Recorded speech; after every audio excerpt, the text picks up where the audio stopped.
Здравейте хора, аз съм Вожда и днес ще ви покажа една много интересна програмка, с която можете да си отключите всички постижения във всяка една игра в Steam. Програмката се казва Steam Achievement Manager или за кратко SAM. Ще оставя линк в описанието към нея, за да можете да си изтеглите и да я пробвате. Аз в случая ще читна Hitman Absolution, поради простата причина, че на нея съм играл 9,3 часа. Преди да започнем, искам да ви кажа, че тази програма я ползвате на свой собствен риск. Аз не съм чул някой да е бил баннат от Steam или по някакъв начин да е бил санкциониран за това, че я е ползвал. Въпреки това, не се уливайте. Какво имам предвид? В началото, докато изучавах тази програмка, пробвах всякакви рандом игри, дори такива, които не съм играл. Ето, вижте, например, 17 минути аз съм отключил 10 от 10 постижения.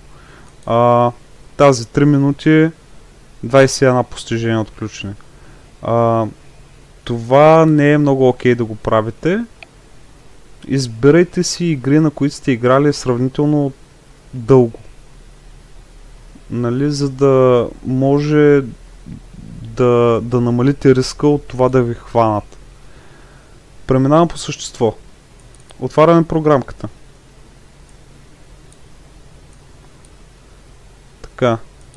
Нека да видим първо някои постижения, което не съм отключил.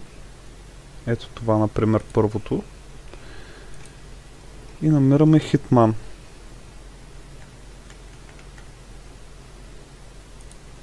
Така.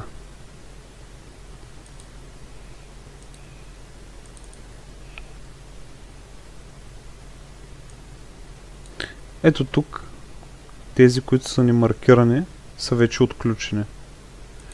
Ние търсихме ето това.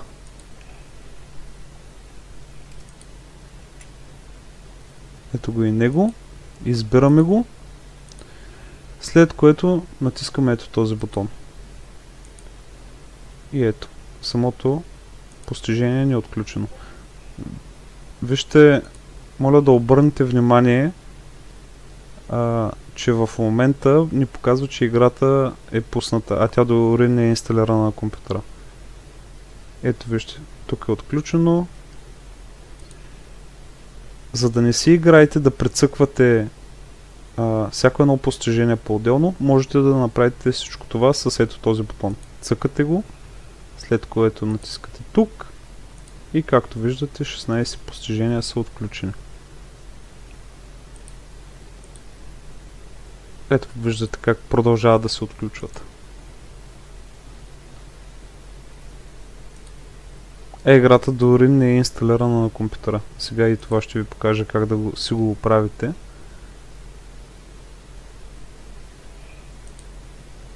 Така. Цъкате.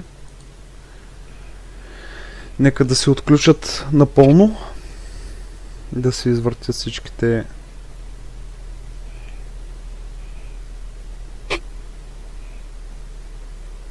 Така. Цъкаме на пускане.